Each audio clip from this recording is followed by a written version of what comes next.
Hey guys, it's Jeff here at Karaoke Machine. Today we're doing part 2 of our ongoing series on casting repair from the point of view of a professional casting repair shop. Today we're going to talk about tools, equipment, and supplies for brazing. First off, we're going to start with the torches. Obviously you need a torch for brazing with. You do need to run acetylene. The heat from propane is too diffused, and although it is possible, there isn't any metallurgical reason you can't use propane, you aren't able to control the puddle sufficiently. So you need to be running acetylene.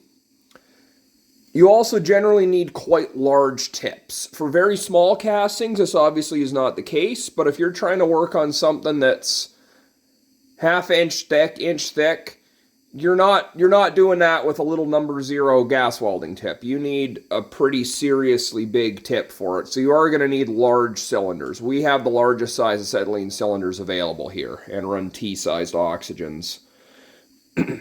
As far as brands of torches, this is really entirely up to you and what you like using. I've got a couple examples here to show off.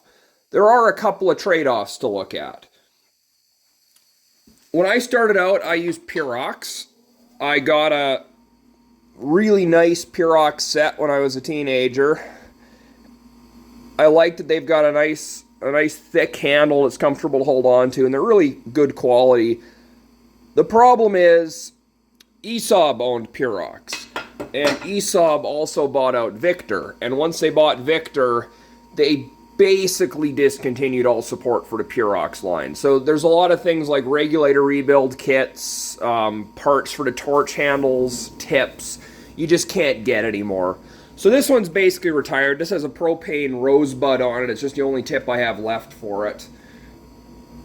But that category would be kind of your older torches, orphan brands. These are something where if you get one that works for a really good price, that's fine. Use it. There's nothing wrong with it. But don't spend a lot of money on one because you're not going to be able to keep it running. The next one, I don't have an example to show you, is Victor. They are probably the most common out there. They've kind of become almost an industry standard in welding equipment. They're great. Nothing wrong with them. What I personally use these days are Harris, and I'll give you a couple of reasons why. First off, the Harris torches are just built a lot more robustly. This is a model 43-2 torch handle. First thing you'll see is instead of being brass, like Purox or Victor or Smiths or basically everyone else, the Harris torches you can get with a steel joining nut. And this means that you don't have a seat that's going to wear out over time. So you can generally get a lot more life out of a Harris. They are quite a bit more expensive. Usually, the high-end Victors are not cheap either. They're pretty close to Harris. But the really big advantage Harris torches have for this work is the tips. These are 3 separate pieces, whereas a Victor or a Smith or really anyone else, these are all a one-piece assembly. And these really big tips, this one is a number 13. These can be a few $100s. And then if you need another size, or you wear out the tip, you have to buy the entire unit, nozzle, mixer, and everything, as opposed to just unscrewing the tip from the end of the nozzle. So these modular tips are a really big benefit for this sort of work. So we have this long, large one we use for all our larger castings, that I say it's a number 13, which, that's a significant size hole. And then we have this little small tip with a few different ends. And for it we have, this is a number 8 tip in it.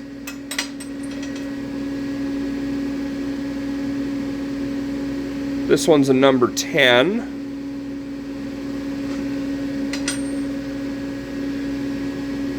And this is a number 6.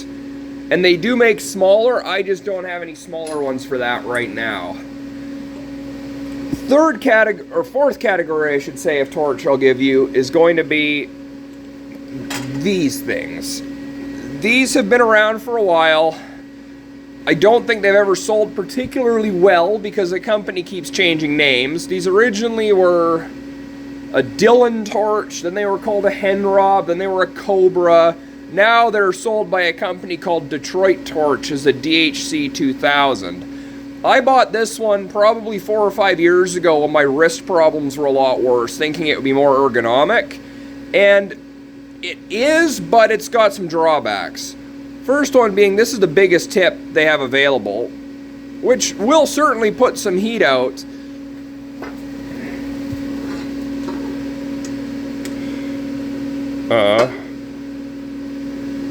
And actually it is close, but it is still decently smaller than the Harris. Also, for whatever reason, due to the tip design, you cannot run these at as high of a pressure. So even though this has close to the same hole size, it's probably about on par with the number 10 Harris for hole size. You cannot get this torch to put out anywhere near as much heat. The other issue is your hand is pretty close in there. They do have an extension tube, but then it gets kind of awkward, the motion you have to use for controlling your puddle. So again, for larger work, these just aren't practical. I do really like it for small, thin stuff. I will use this if I'm, say, doing silver soldering, making little carbide tooling in the shop, or if I have a small, thin section to braze for building up a rib or a lug on something. Because I've got tips that go really small on this. You can run that with a 3/32 brazing rod and control it virtually as well as a TIG welder. I will also say, if you do buy one of these, just buy the torch with welding tips. The cutting attachment and all the other accessories they offer for this are comically useless. I have the whole package. I learned that the hard way. So don't waste your money on that. The torch themselves are good. They're well made. They're high quality. They are nice to use. They're just limited in capacity. So if you're only doing smaller work, one of these can be a great choice. So moving on from the torches themselves, you're going to need a few other things.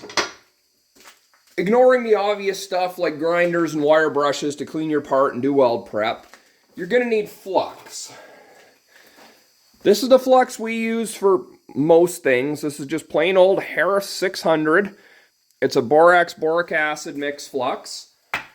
I like to put it in a pizza shaker, like you get your Parmesan cheese or chili flakes in.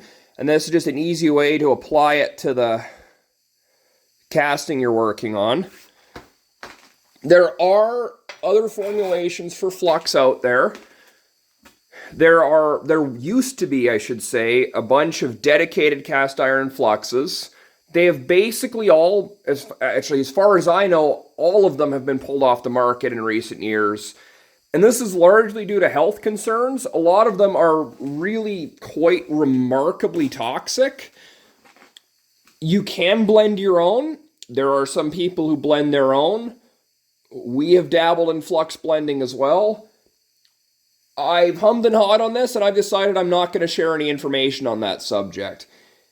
If you have a genuine need for those products and know how to work with them safely, you probably already know what is in them. And if you don't, it's probably best you just stick to using the regular Harris flux. I say we normally just use this straight old Harris flux right out of the can, and it works perfectly fine. So don't go poisoning yourself with trying to use a magic flux to make your job easier.